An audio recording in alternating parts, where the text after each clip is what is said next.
has the first question. Raise your hand.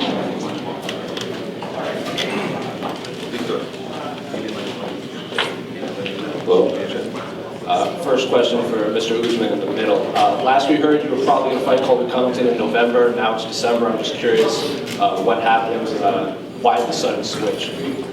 Well, yes, there's, you know, in this game, as champion, being at the top of it, there's a lot of things that have to take place for a fight to come to fruition, which, you know, on my side, my team, their side, their team, and of course, the big promotion itself.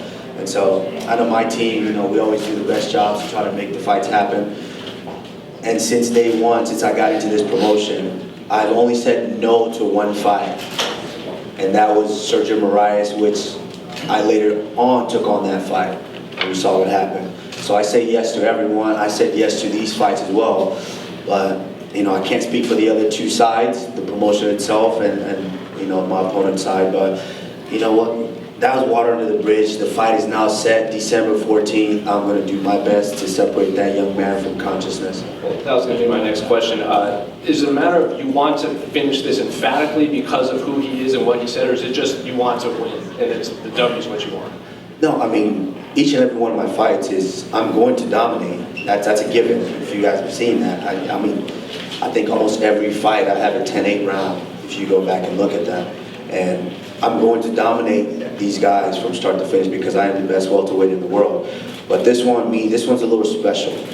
You know, it's very rare for a fight like this for the stars to align. I mean, if you start breaking down this fight, you will see that this is fate. This is not just any other regular fight that they're making. The beef is real, and I think this was fate. We're both 15-1. Those one losses, if you look at that, is to the guy that I beat. His loss is the guy I beat. My loss is to a guy he beat. We're both wrestlers. You know, I'm a small kid from Auchi, Nigeria, and now I'm on the stage where he wants to be. So this is a special fight. There's a lot of moving parts here. There's a lot of things that people need to kind of dissect and see that this fight was written. And outside of what he said and how he's acted and said to you, have you been impressed with his actual fighting inside the octagon over the last few years, outside of the character that he's portraying? Well, he's the exact same guy that he was when he came into the UFC. Nothing has changed except the persona that he's putting on. That's the only thing that has changed. But, you know, now I'm the next guy up. That is my job to let him know that there's ramifications for this persona that he's putting on. You can't add to what I guess the negatives that the world is going through nowadays. You can't add. And December 14th, I'm going to be that guy. And I have to ask you about the November fight for the BMF title. It's in your weight class. I'm curious, as the champion of the welterweight division, what do you think of this title that Nate Diaz and Jorge Masvidal kind of concocted for this November fight? What is it called? The BMF title. BMF title? Oh, that's what that means? Bad month. Okay. I mean, it is what it is. I think, let's just be honest, on the promotional side, I think they dropped the ball in getting my fight done, because that's the fight that should be in MSG. They dropped the ball there in getting that fight done, so they kind of have to, you know, create something to sell the fight. I mean, and look at those two guys. Let's be honest. These two guys have over 20 losses combined. 20 losses. How do you call yourself a BMF and you got 20 losses combined? The baddest motherfucker alive is the guy that no one can touch. And hey, you got 20 losses, man, sit your ass down. You're not a bad motherfucker. Thank you. And then one for Henry Cejudo next to you. Dana's been on record saying he wants Joe B to be your next fight. I'm just curious, a health update on yourself. I feel like you've been everywhere, Abu Dhabi, Melbourne, Mexico. Mentally, how are you feeling? Physically, how are you feeling? And is Joe B next for you? I have been traveling quite a bit, and I do have I probably have about a month left in order for me to start training again. So I'm looking forward to fighting sometime in March, whether that's going to be with Joe. You know, there's guys here even on the stage that we could possibly fight. And as of now, get healthy. Talk to the man Ali. You know, I want to give a big thanks to Ali for everything that he put together. I mean, this is, you know, showing power over here to to other organizations that, you know, we have a voice too, and This is such an awesome event, Ali, and thank you for putting this together, my brother. You guys can clap if you guys. Just to piggyback off of that, I mean, who's doing something like this? You know, that goes to show the powerhouse that you know, we do have power as well. No one's doing something like this, and you know, this is just the beginning. This is not even, we're not even there yet. This is just the walking stages. Kamaru, I wanted to follow up with you. You mentioned Nigeria. Got to ask you about Israel Adesanya, what you thought of his performance. I mean, from the walk-in to the interviews and everything in between. What do you think about him, and how does that impact UFC Africa? How much closer are we to making that happen? That's what we do. I mean, we have, you see the style that we bring in. I've been doing my thing for a while, and he burst onto the scene, you know, and he just set that bar higher. Who's doing it like us? You know, if there wasn't a reason to realize that, hey, this is where he should be. Africa is where he should be. Who's doing it like us? I mean, look at my man here, Otman. You know, this is my Moroccan brother right here. Look how fresh he is up here too. Like, no one's doing it like us from Africa. So, man, you know, Izzy is doing his thing. He's amazing. He's a different guy. He's not a guy who came on trying to be like me or anything. He has his own style, his own flair, and it makes me proud just watching him do his thing from each and every time he goes out there to perform. You mentioned Mr. Azatar there. He's got the Morocco scarf on there. Let's ask him. You know, I heard Israel Adesanya mention that even though as much as he'd like to have it in Nigeria, he said Nigeria's probably not ready right now. Morocco is. You probably know the market better than anybody. So what do you think? Is it ready to host the UFC? First of all, I want to thank Ali for this opportunity that he brings us all together. And thank you also to the legend Mike Tyson to make it happen in his place. Thank you for this both guys. To this point, we are working with Ali to bring UFC to Morocco. UFC have to come to Africa. We showed that we are able to take over in the UFC, and now we want to UFC come to Africa and welcome in Morocco. We're gonna make it happen. It's everything easy. Everything is set up there. Just come. Let's do it. How soon? I mean, realistically, if you had to guess, next year? That soon? Anytime. Come tomorrow. We have everything. It's very easy. Everything is easy. Only the things which we want to make hard. Just come. Fair enough. Thank you, sir. We'll speak with Marlon, please. Marlon, it's been a few months. I know that a disappointing result for you last time out. Just kind of want to find out, you know, where your head's at and what you've been up to since June. Yeah, I'm trying to get back, you know. I lost my last fight. I had a tough loss. It was hard to digest, you know. But we gotta get back, you know. If you wanna fight, you have to fight through adversities. And I feel good. I feel healthy now, and I'm ready. Just waiting for Ali and the UFC.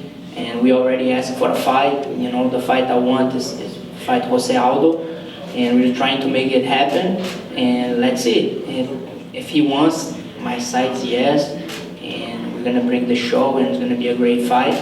And thank you, Ali, Rob, and Tyson, to have us all here.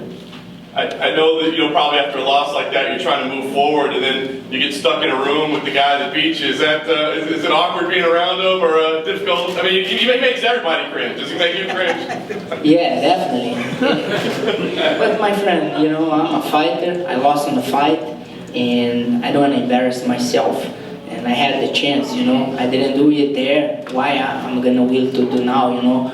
I gotta just get back, train hard, get better, and have another shot.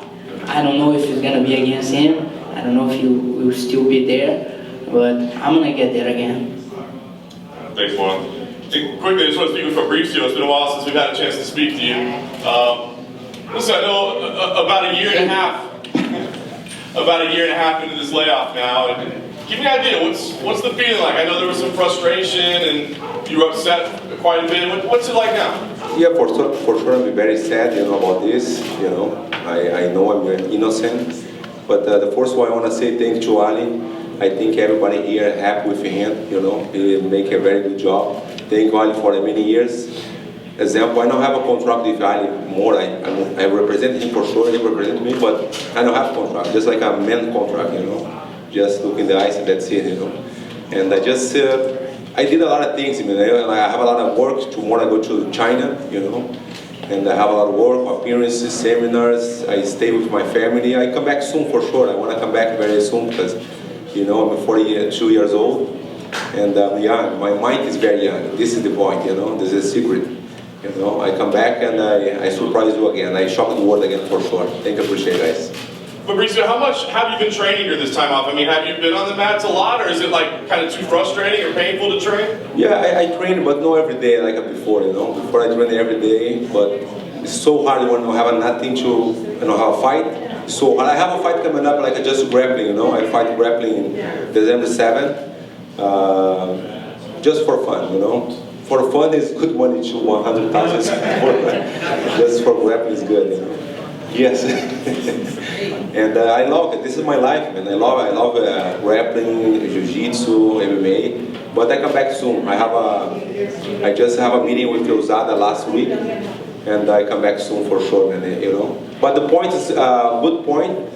I stay with my family. I enjoy with my family a lot. You know. I enjoy with my family. I live in here, very close here, Paulo Glendo, Redondo Beach. And that's it, man. I just I want to enjoy, you know. I just want to, guys, please. I want to hands up to Ali, please. The all fighters here, please. Ali don't like cameras, pictures, nothing. He's like, you know. And what I say, Fabrizio, you said you'll be back, you'll be eligible, I think, in May. What's the goals when you come back? You know, you said you're a little older now. I mean, you have a lot of... I don't say old, you say old. I say my mind is very young. I say young, no old, you know. I kill you after that.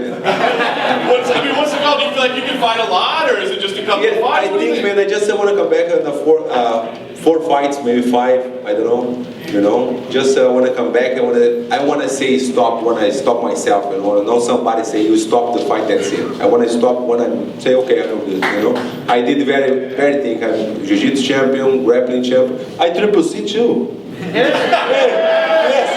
Hey, what happened here? Who is the real triple C? You know, jiu-jitsu champion, ADCC, and the UFC. What happened here? Just let me know, please. See when Triple C starts, you see?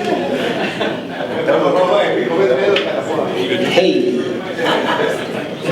Question for Frankie over there. Sorry, I want to add one thing to the invitation I said before. I had already one fight in Morocco, MMA fight. We have everything. We have a good healthcare, we have good infrastructure, we have good flights, we have good hotels, we have good venues. We have everything already in Morocco. Some people don't know what is going on in Morocco, but my brother, Usman Kamaru and Henry Cejudo just came back from Morocco, and they saw, and they can tell you, everything is... I fought in Morocco one time, like a long time ago. MMA? No, it's like a free fight. A free fight on the street? Yeah, round and punch, you know. Just stand up. I fought there, yes. Yeah. In Marrakech. How you like it? You like it? 2002, 2003, I think. So we are ready since 2003. Hey! Anytime you want to come, please just talk to my man Ali Abdelaziz. He's gonna make it happen. And another thing about that is, you know, you hear Africa, and everyone immediately in their mind, I don't know why, but we've kind of been programmed to think that Africa, for some reason, it's just lions and tigers running through the streets for some reason. That's not the case. You know, we have the infrastructure just like everyone else has the infrastructure.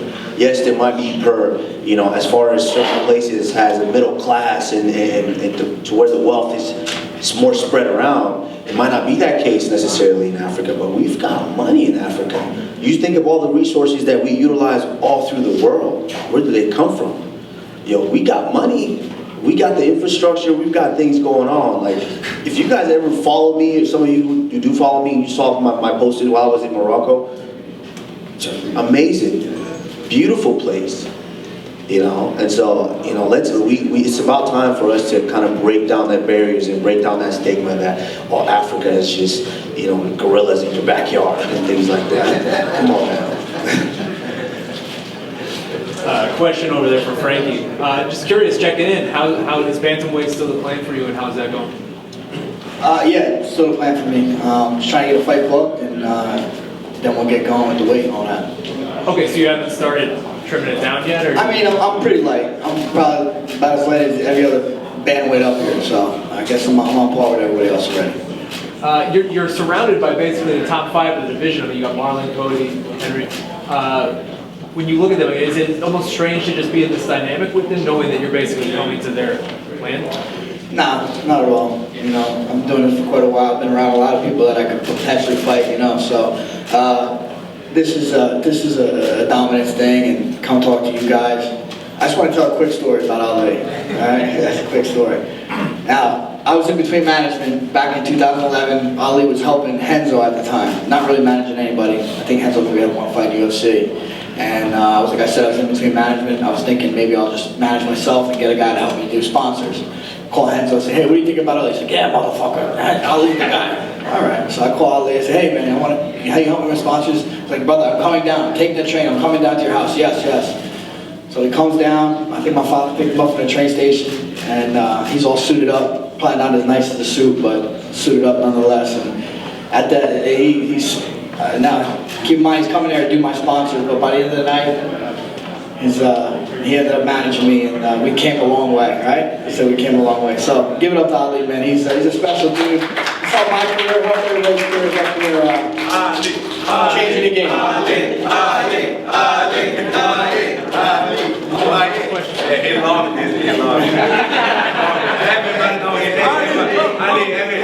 here, please. You gotta come and sit here.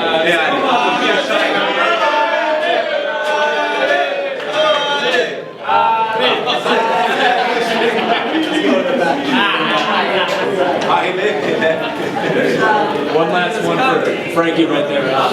What are you looking for in your debut?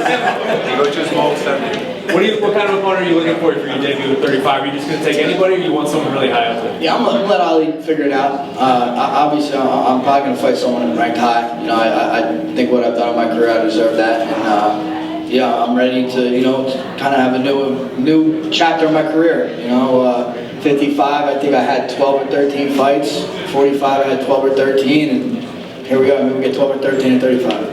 Sounds good, man. I appreciate it. Kelvin, really quickly, I could almost sense your frustration over Twitter on Saturday this past weekend. I'm just curious. I mean, what was that? That had to be a weird experience for you watching that fight. Does this work? Yeah. What was the question again? I could almost sense your frustration on Twitter on Saturday as the event was going on. I'm just curious for watching that fight. It had to be a very strange experience for you. Absolutely. I felt like it should be me up there. You know, I feel like I should be fighting for the title and getting my hand raised inside the octagon for the title. And yeah, I was a little frustrated just because I felt like it was me. You know, back in February, I felt like I was robbed of an opportunity, and to see Rob go out there and put on a performance like that, it was a little disappointing. How are you viewing the Till fight? In your mind, is it that one, and then you're back in the title picture? Absolutely. There's no doubt in my mind that I win this fight against Till, that I'm next for the title. I mean, I think a rematch with Adam Saya is inevitable, like Thanos says. And let's make Rumble in the jungle, baby. Me and Izzy, Kamaru on the card as well. Let's make it happen. Whatever. Last thing for you, just curious, with Darren Till coming up, I mean, a lot of people, it seems, have thought that he's a real middleweight, but now he's actually coming up, and you've done this same transition as him. He's fighting off a lot for his first fight, taking you. I mean, I'm just curious for your thoughts on Darren Till and this move up. Yeah, it's going to be a bad transition for him. But ultimately, physically, I think he's going to feel great. I know how the transition was for me and how eliminating that weight cut aspect was such a positive thing for me. So I think he's going to be feeling good. Thank you, man. Good luck. And really quickly for Justin, just one quick thing. I'm curious, man. I mean, watching your fights all the way back from World Series of Fighting, it's crazy to see how you've evolved these last few years. Have you almost impressed yourself with the way that this has gone, these last few fights? Yeah, I think so. I think fighting, 5 out of 6 fights main events is the biggest surprise to me. I didn't know if, I knew people, it would resonate with people with the effort that I put in, but 3 big finishes in a row. I fight for money, I'm getting all the bonuses, so that's nice. And I'm number 4 right now, and I'm about to fight for a world title, fight the best man in the world, Khabib, so I absolutely am surprised and I'm excited. For you, are you just holding out? Is it Conor or nothing, or is it Conor or bust, or are you just like... It's Khabib or nothing, pretty much. Yeah? 3 big knockouts in a row, 2 guys that have never been finished in the UFC, or Edson has once, but Cerrone, no one's ever knocked Barboza out like I did, first round, so it's Khabib or Conor pretty much for me. I guess I'll throw my hat into I'll fight Diaz or Masvidal, that sounds fun. Because I want to fight Khabib, but I gotta wait till September if that's gonna be the case, if he beats Tony. And I love fighting too much, I don't want to wait that long. So someone will have to fight before then. So it's Conor preferably. The man keeps saying he's gonna fight. I really wish he would either get out of the ring. He's number 3. So he's only had one win ever in the lightweight division in his whole life. And so yeah, it's tough for me to be okay with that. Awesome, thank you. A question for Cody. It's been a minute. We've missed you. If you could just kind of give folks an update on what your status is and when we can expect to see you back fighting. Yeah, I've been on a little injury prone these last few fights and camps, but I'm taking my time. I turned 28. I've got a life and fight in me. My hunger still is. Every day I wake up, I'm excited to get back. My division is one of the most entertaining, best division in the UFC. You got Frankie coming down, you got Edgar, you got Marlon, you got Henry, Dominic's making his comeback, TJ Dillashaw, he'll probably be back once he's done taking the steroids. But so it's a good division, those are all good guys, so it keeps me excited. When I'm sitting there, I'm trying to recover and really heal. I'm not going to rush this recovery process. I thought when I was younger, especially being the champion, I wanted to defend that as quickly and as much as I could. And 4 fights in 1 year, my body came at a cost. I was able to become a champion. I tasted it a little bit, and I'm more hungry than I've ever been. I have to go back up the mountain a different way, a different path, and I'm excited for that. It's a new adventure for me. The past is the past. Move on from that, learn from that. I think my whole entire life I've had to learn the hard way, and that's how I grew up. So you have to grow through what you go through. This is I'm paying my dues to the sport. You have to pay your dues and your respect and dedication. You see everyone out here on this stage comes from different walks of life, and they believe in themselves, they work hard, and they pay their dues, and that's why we're all here together. And I want to thank Ali, Mike Tyson, and Rob Hickman for this amazing opportunity to bring such amazing humans and special athletes together to share this voice in the media. It's a relaxed vibe. It's no stress of fight week, so it's nice to come out and just kind of see what's going on in our life outside of what you get to see fight week. A lot of us are different. You got to flip the switch and become that fighter. We're always not that focused or aggression towards we're focused on the fight, then we have to do media all day long. So it's nice to come out here and just speak with you guys, fill you in on what we're doing in our life, and obviously recovering the road. I'm hoping for a March return, hopefully sooner. I talked to Dana a few days ago. I would like for the UFC to come back to Ohio in March. There's an Arnold Classic there. It's a great time to go and do that. So we'll see. We got Stipe as the champion again. So Stipe fighting Ohio's home state. I would love to, and that's where I'm at with that. I'm excited to come back. You actually look younger. I don't know what you're doing, but you look younger.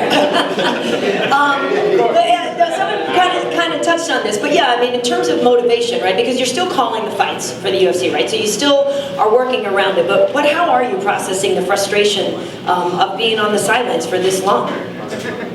Yes, when I know the suspension that something happened the first time is so hard to me, Like first month is so hard, but after then I don't stay like think about every time. I'm sad all the time. No, I'm just keep going my life. You know, I did a lot of things, and I'm okay. I'm okay. Just so you guys see my face, and that's it. You know, I'm okay. That's it. I'm happy. I told you guys. I'm enjoying my daughters, my family. I travel a lot. I work a lot. You know, I make a lot of money too. You know, this is very important because everybody can make money. And the other thing I want to say to Ali, because I hear be shy again. Hey, when you sign with Ali, when you sign with him, he bring into the store and they give it for everyone. You know? You guys did it with you too? No. No. I sorry. Yes, for sure. Never. He never bring in the store and they take for everyone. I know what you're talking about. Carly, yeah, this is the other thing. Yeah.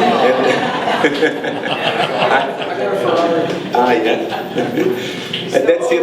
I'm happy and I come back soon. You know, that's it. I'm surprised. I have a lot of questions for me because you know I'm a suspension guy. You know, active guys here. I have another question for you, only because everybody now after the incident with Tony, who makes a lot of fun of Tony's the kind of guy that, I mean, what do you feel of that whole situation that went down and how it kind of spawned this whole... the Tony Ferguson? Yeah, from that lunch that time, and it kind of turned into this whole... Yes, you there, you familiar. I just talked with you. I think it's your fault. It is my fault. I fully admitted it, because I spoke to you on the side and yes. He was offended and I apologized, but yes, I fully admit it was my fault. No. But... No, I think the fault is... with Fiali, this problem. He have a problem with Fiali. Something, nothing, but for sure. But I don't know. I just say hi to him, and you guys see the video. Everybody saw the video. You know, this is. I think this is my record video in the internet. Like a lot of millions guys watch this. But today nothing, because after then he come to talk with me. You know, he don't say sorry, but just say everything. Give me a hand. I'm a fan, and that's it. You know. But you guys are cool. Yes, everything is good. Yeah. Very nice. Awesome. I know like a couple guys from here, but I don't want to say who's the guy. You know? Last question for you, Justin. You know, obviously if Khabib is next, obviously he's an incredible wrestler. You've been knocking people out, but we always talk to you and we're like, Justin, when are you going to use your wrestling? Would you prefer to knock Khabib out or would you prefer to beat him at wrestling? I use my wrestling. I would use my wrestling ability to stop takedowns against him. Yeah. I hit super hard, super athletic. Khabib's the best in the world, but on fight night, it's chance. I'm going to go in there and I'm going to give everything. I, throw shit up the middle and try to catch him with something big. It only takes 2 or 3 calf kicks to make somebody really, really change the way they fight. And so if I can go in there and land those in the first 40 seconds, then it's a whole different fight that he's ever been in. And that's something that I bring to the table every single time I step in there. Thanks. 2 more questions, please. That's it. What happened? But Garcia, you ask and she'll deliver. Earlier, Kamaru and Henry mentioned the power of dominance and the power of the relationship. Can you expand on that? What does that practically mean for the fighters? How does this relationship, the deep roster, how does that help you? How does that serve you?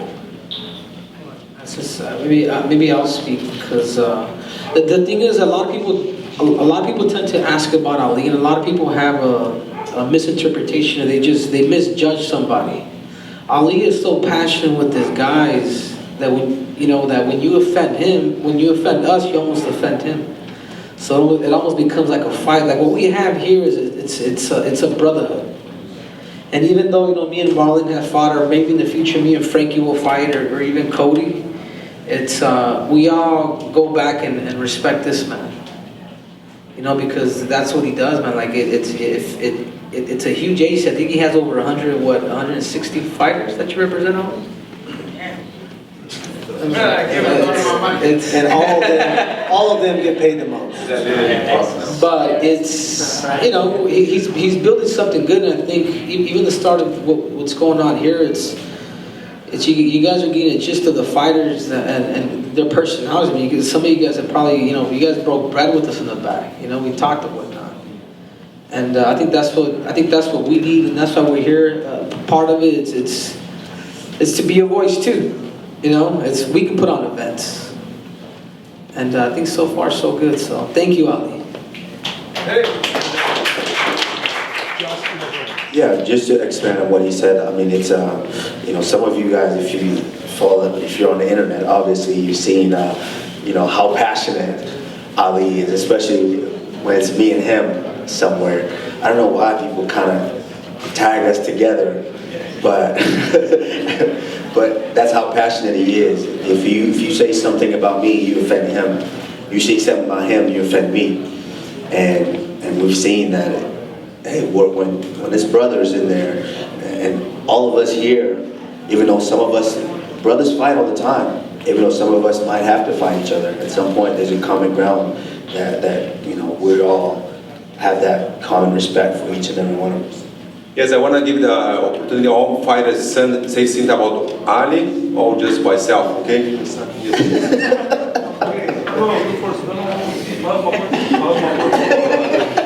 I'm not joking, but seriously. Everybody wants to say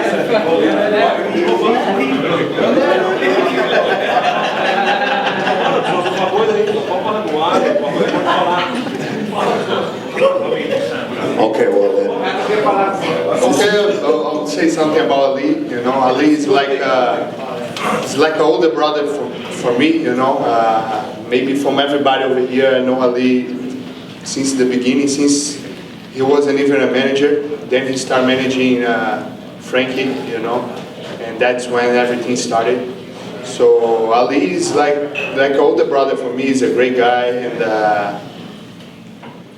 what can I say? Like Verdun said, I don't have a contract with Ali neither. You know, it's like man to man, and I believe in him 100%. So I'm really happy with him, and I'm really happy to see where he got. You know, so it's awesome.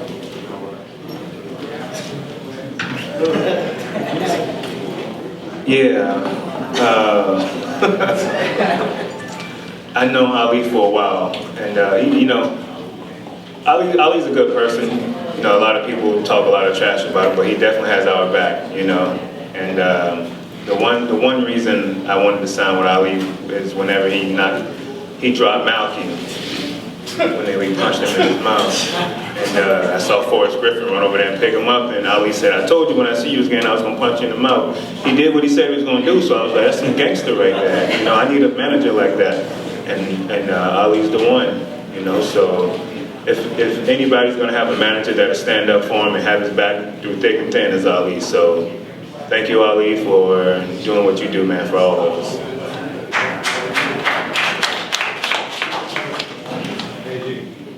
Yeah. No, I wasn't gonna sign with Ali because I thought he had bad habits. But he's actually an amazing guy. Yeah, I mean, I have a story, but I don't want to get into it. No, I don't. But he's a great guy. I think a lot of us are real appreciative of him. He's done a lot for us in our careers, and so just awesome. And Izzy, KG is here, ready to take his belt back. Yeah. Let's make Rumble in the Jungle again. And it'll be us that'll be main event. Kamaru, I'm sorry. You been smoking? I think it's great. Ali represents people from all over the world, and to bring us together like this and really helps us have a voice. I've never been around this many fighters at once, and one day, whenever we need to talk, I know that this can happen, and we'll all sit down and handle business. So I think that's a great thing that Ali is. He's always looked out for us fighters and for the greater good of fighters. And he's also the best manager in the world, and he will prove that by getting me the Khabib fight before Tony.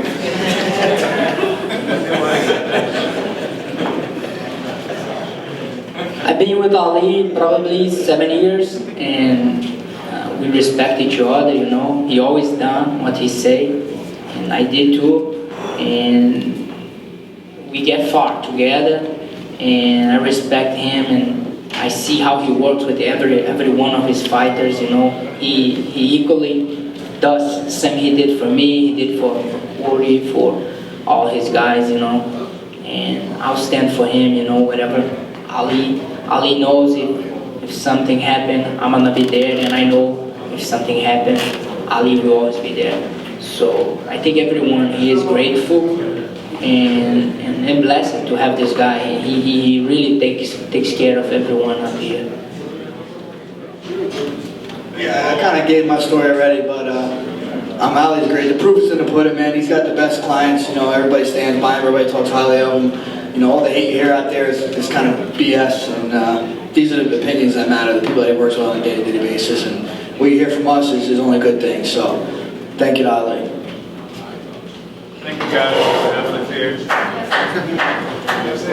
All right, everybody. I think that's. Does anyone have one last question? Because we're about to take a group photo with all of the fighters.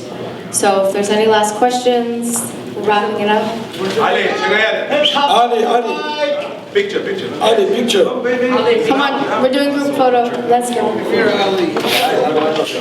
look good? Guys, I look good up here?